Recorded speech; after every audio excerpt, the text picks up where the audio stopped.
Tuesday afternoon, it's 4 p.m. in Central Europe, and it's time for our Space Café 33 Minutes with the CITC team about the outlook and insights into the connecting the world from the skies. And we will learn about space in the Kingdom of Saudi Arabia. Our Space Café today is supported by the organizers of the 3-day forum Connecting the World from the Skies, and this event will take place in Riyadh from the 8th to the 10th of November.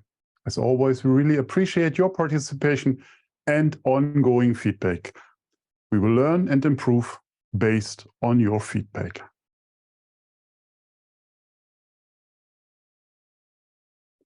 I'm Thorsten, publisher of SpaceWatch.Global, and SpaceWatch.Global is, as most of you know, a Europe-based online platform for information in and about space and new space activities in the geopolitical context. I would like to thank all our private and corporate supporters that showed their commitment to keep our independent journalism alive. We really appreciate that. I know many of you are already familiar with our website, our bi-weekly and daily newsletters, and the Space Café podcast. The latest one features Melanie Strickland, the CEO of Slingshot Aerospace, about how to get order in the chaos in low Earth orbit. But we also have new exciting episodes on the Space Café radio side. For instance, with Niels Booth, the CEO of GomSpace, which I recorded during the World Satellite Business Week in Paris, with Xavier Pascoe, the director of FRS, during the PSSI Space Security event, or Rodrigo da Costa, the director of USPA, during the EU Space Week in Prague. So don't miss them. These are the short episodes, 10-15 minutes. So our fan shop is also open for you, and it's always open because it's on our website. So it's just a click away from your order, and then you can become a real space watcher. If you have missed any of our previous web talks, we have an archive available on our website in the event section. And you can also find us on YouTube. So my guests today are all from the CITC. What is the Communication and Information Technology Commission of Saudi Arabia? And the International Telecommunication Union and the CITC of Saudi Arabia are hosting a 3-day international forum on connecting the world from the skies in collaboration with the Saudi Space Commission. And I'm pleased to learn more about the event from my guests. And my guests are Mohammed AlAbdulqader, the General Manager of the Radio Spectrum Services at CITC, Mohammed AlJanoobi, the General Manager of Radio Spectrum Planning at the CITC, Dr. Abdulah AlJohani, the Research and Innovation Consultant at CITC, and Abdulhadi AlHarthi, the General Manager of Radio Spectrum Monitoring at the CITC. Gentlemen, welcome to our Space Café today, and I hope you all are doing well and you are excited for this next week. Before we look into the topics that we'll cover next week, let's lay the ground. Where is Saudi Arabia when it comes to space or space networks? And I would like to start with Dr. Abdullah AlJohani. So you use the term of NTN. What is an NTN? Thank you, Thorsten. NTN represent a plethora of connection scenarios, ranging from satellite-based communication till airborne stations. And according to the 3GPP, NTN refers to a network which partially or fully operates for communication purpose through spaceborne vehicles, for example, GEO or MEO or LEO satellites, or via an airborne vehicles, for example, high-altitude platforms or UAVs. Actually, the most distinct feature that makes the NTNs unique is their capability to provide connectivity in unreachable areas where the terrestrial networks might fail to do this. Interesting. So what you're saying is that the integration between terrestrial and non-terrestrial networks offers more benefits if it comes together, correct? So the recent technological developments in air and space industry have opened the way towards integration between terrestrial and non-terrestrial networks. This will allow us to have more new advanced use cases. By this, we can improve the communication resilience and enhance the service continuity. For example, in crowded areas where typical the terrestrial infrastructure are overloaded, NTN elements can provide a secondary backup to preserve the connection. Not only this, the terrestrial and non-terrestrial network integration will provide the global coverage that will guarantee, for example, ubiquitous Internet of Things broadcasting, where the inherited wide and remote geographical coverage of this system makes the broadcasting task is quite challenging for such a system. Additionally, the integration would allow advanced backhauling. For example, for location where no wired backhaul solutions, the surface or the resources for the access traffic can be access traffic and avoiding the cost of traditional fiber-like deployments. For this, we here at CITC have established our NTN program with the aim to enable the NTN technologies and to facilitate the integration, its integration within the future communication ecosystem.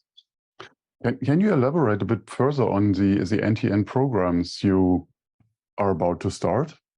Yes, thank you. The NTN program actually consists of several initiatives that may include several demos and trials that we have conducted and we are planning actually to conduct in the near future.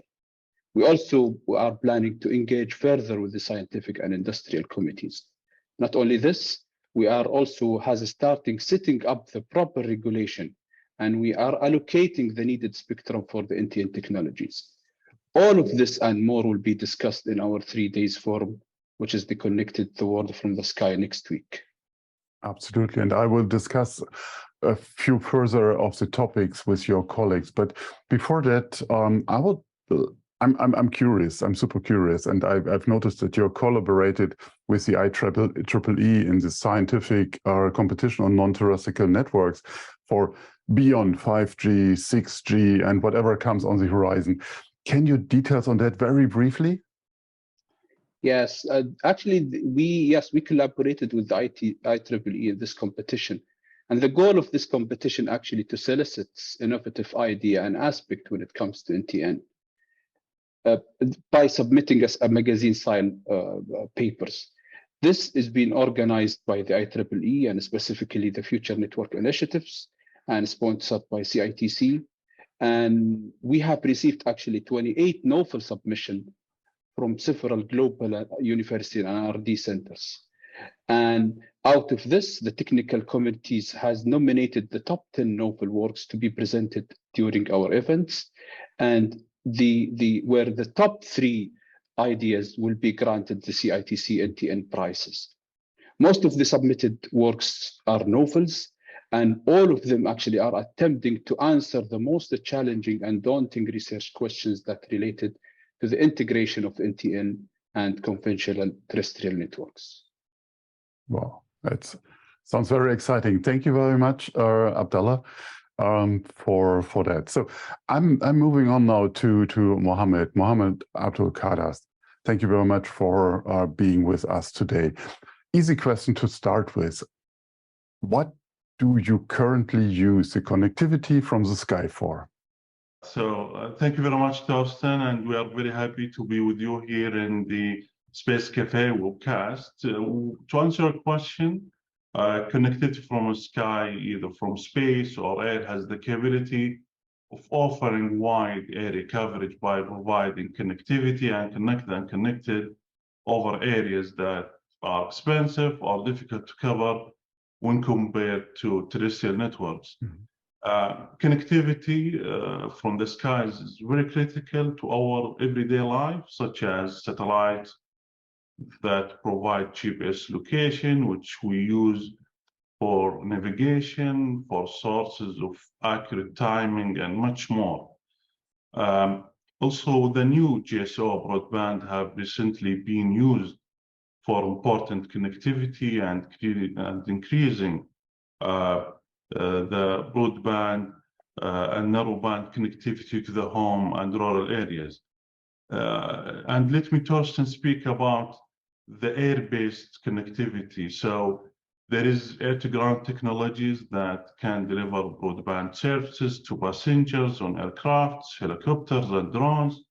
And by the way, part of CITC intent program is that CITC will be auctioning the 2.1 gigahertz band by the end of this month for air-to-ground technology and also the mobile satellite services. That's interesting. That's interesting. As you mentioned, the very complementary services that we all use today from the skies already. So if you take out your crystal ball, what do you see there in the future? So what might you use connectivity from the sky for in the future? Great. Satellite is now starting to provide emergency call access for cell phones. Greater integration into cell phones might mean that there is never an occasion where a device is out of connectivity. Satellite might enhance in-flight and on-ship connectivity and ensure that rural homes have good also broadband connectivity.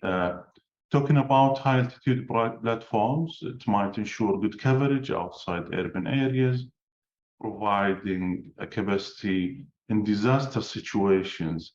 And by the way, as part of CITC NTN program, there is initiatives called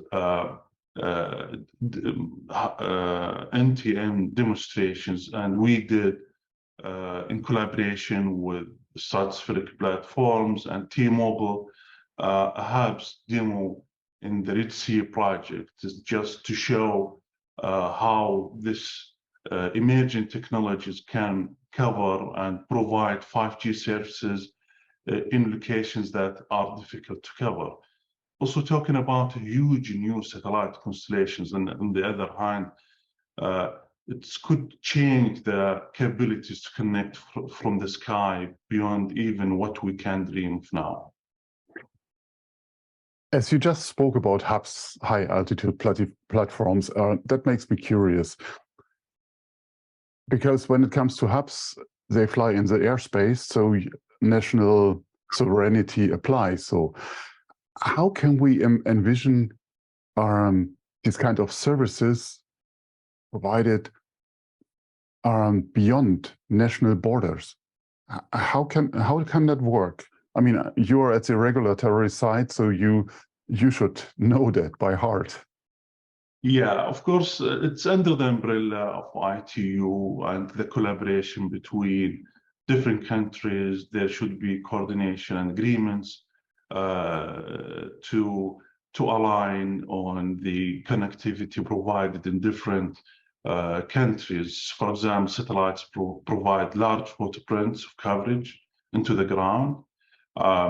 This often cover multiple countries or regions, and as you mentioned, indeed, covering just one country can be very difficult.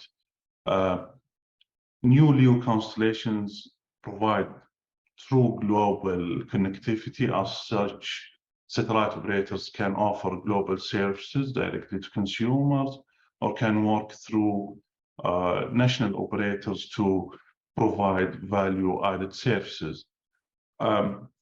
In order to connect them connected across the globe in a sustainable manner and to achieve the ultimate goal of connectivity, of course, collaboration between global service providers and policymakers is very important.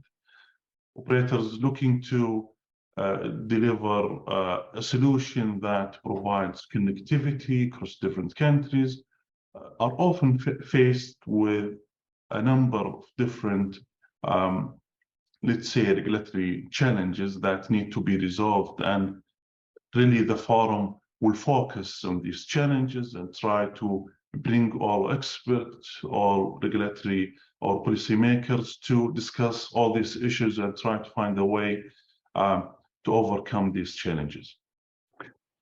You just touched on a very, very interesting point, and I know it will be covered at a forum in more detail. But let me challenge you with not an easy question, I guess. So, will this globalization of connectivity change the role of national mobile and fixed providers?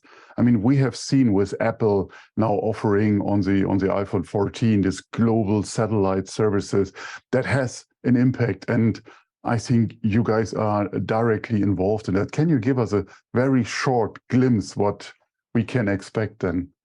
Yeah, thank you very much, Torsten. It's a really interesting question. So, yes, as you mentioned, space and air-based connectivity tends to, in the future, tends to complement the terrestrial systems rather than replace them, as they provide vast communication coverage for people and vehicles at sea, as well as in remote areas and in the air, of course.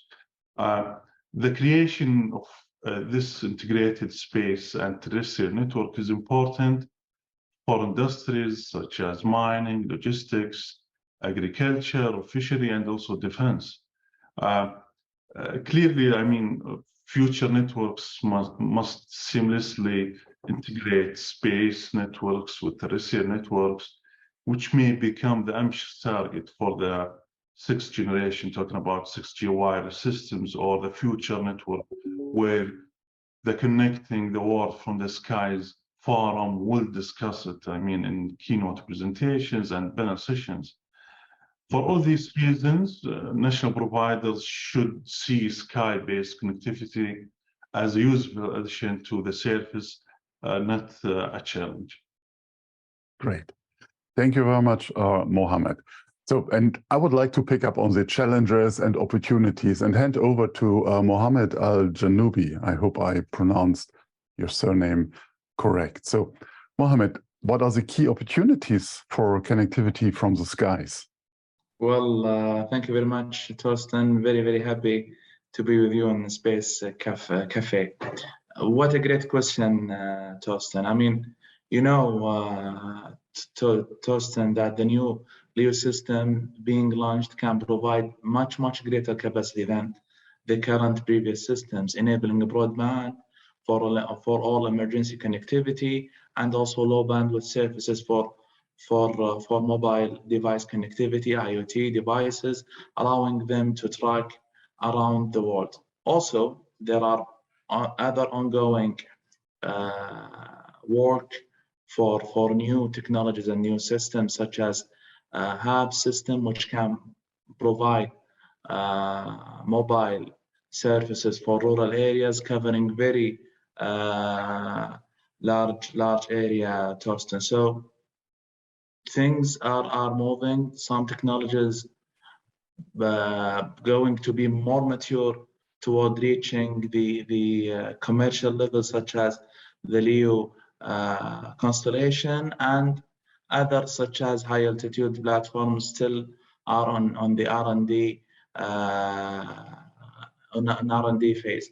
But all in all, Torsten, connectivity from the sky is very critical, is very important, especially to bridge the digital gap. So yeah, we will watch what will happen in the coming future. Everything going around us is very interesting. Let's see. And our role again as regulator is to watch over what's going on precisely and to provide spectrum availability to those systems. After that, to enable the systems, or those systems on a national level, to enable the users within the country. It sounds like as the sky is endless, we also have endless opportunities. But I'm quite sure when there's light, there will be shadow as well. So let's talk about challenges. Where do you see the challenges? And I think what is potentially very easy to answer is the scarcity of frequencies. your day-to-day job. But are there others as well that you see? Okay, so connectivity from the sky in general. I will go back even for the legacy connectivity from sky, which started by geostationary satellite. The challenge was always the economic value, the economic viable solution. So the revenue for the satellite services has never, I mean, you can see the market, Torsten, has never been great, and they never reached to the level, for example, for competing the mobile service providers, which they generate, as you know, Torsten, a huge amount of money comparing to space-based operator. Well, there is a new other challenge for the coming low orbit satellite connectivity, which is the massive number of satellite they are using. So they have the challenge, the economic challenge to launch their satellite with lower cost to provide the services for the users with affordable prices.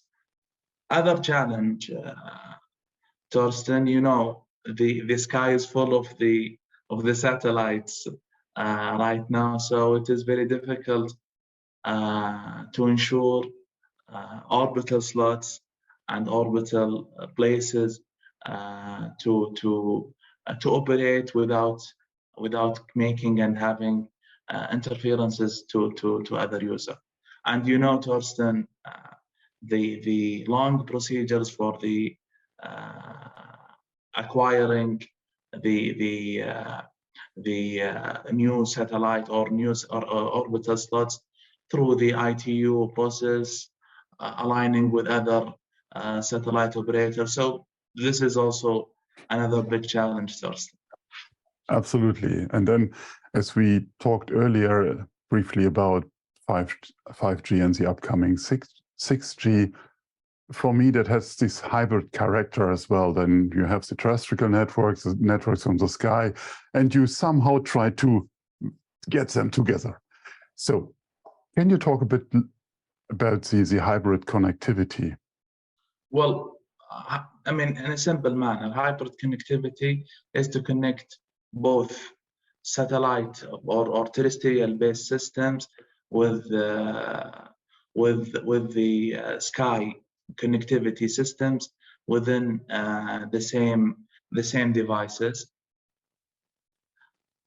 Still, I mean, till now, we all know the market and the products there. There are no available a lot of solutions to have one device connecting for both systems. But we hear from the industry some news about there might be a new mobile devices that connect for both systems. We believe that when we reached to this level, this will ease for sure the migration and the adoption for the newly satellite system, especially the LEO constellation, Torsten.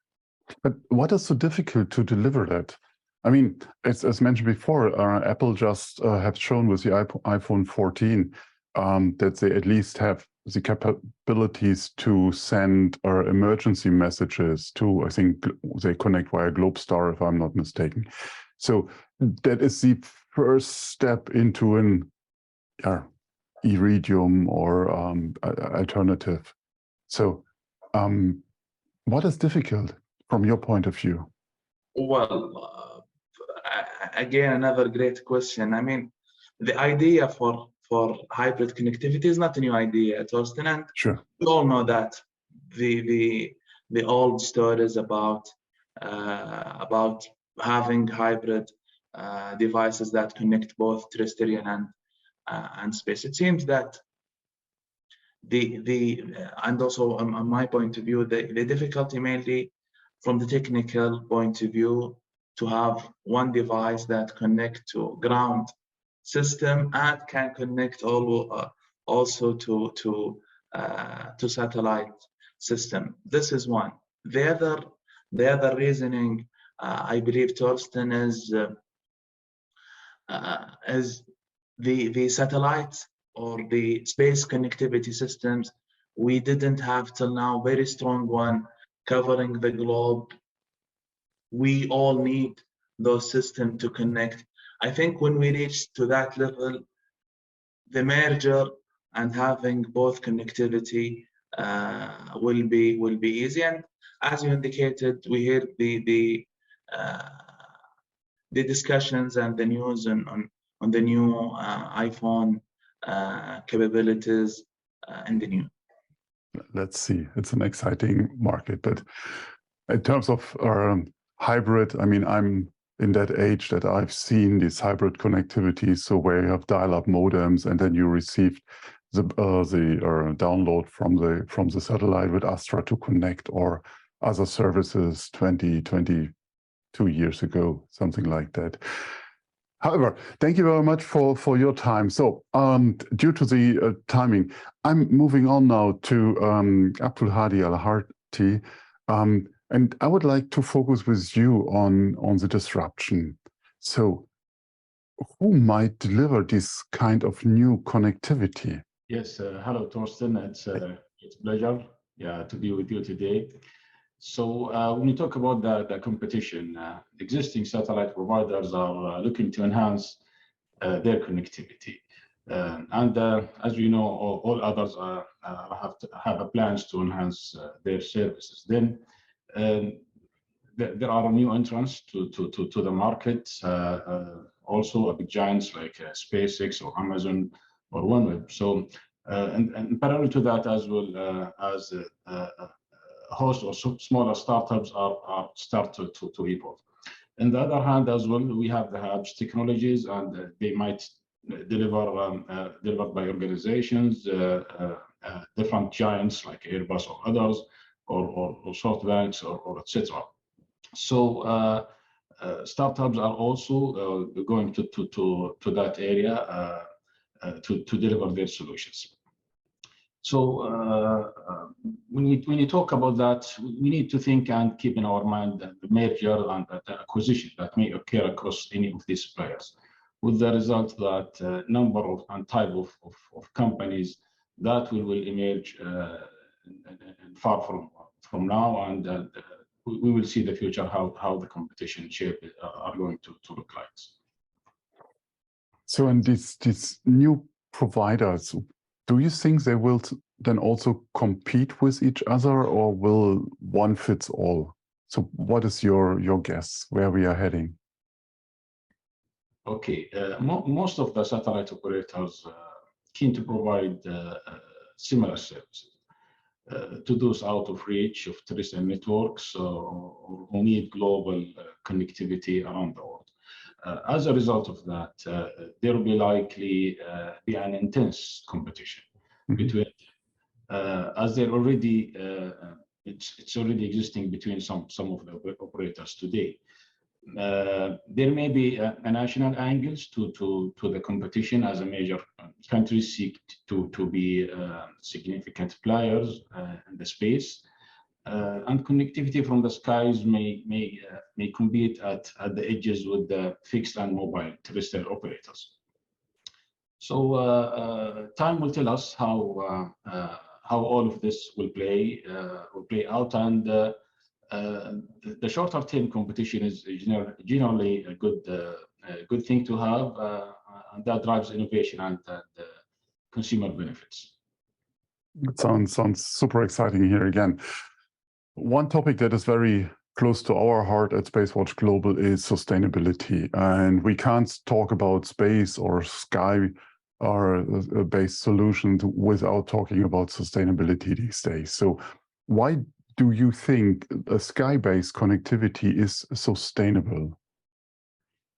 Thanks for that question, Torsten. So satellite solutions deliver connectivity over large area while using very little power and power which is generated on the satellites itself. So, but on the other side, for terrestrial systems to provide the same coverage, there would be a need to be hundreds of thousands of cells to be deployed or to deliver the same coverage needed.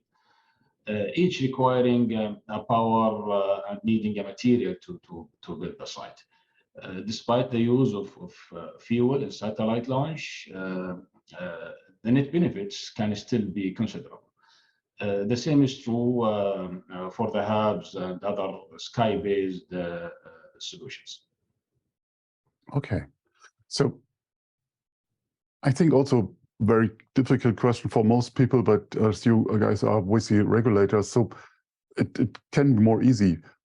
This kind of sustainability, will that drive also a policy towards that area? Yeah, this is a very important area to take care of.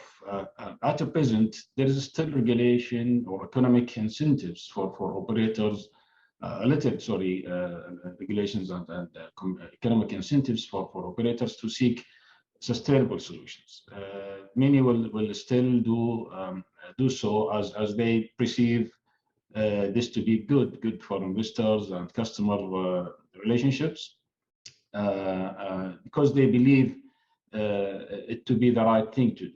However, at present, the drives to sustainability are still progressing, and we see evolving developments in that area. It will take governments and others to impose stronger sustainability policies for the green advantages of sky-based communication systems to become a key factor in the future.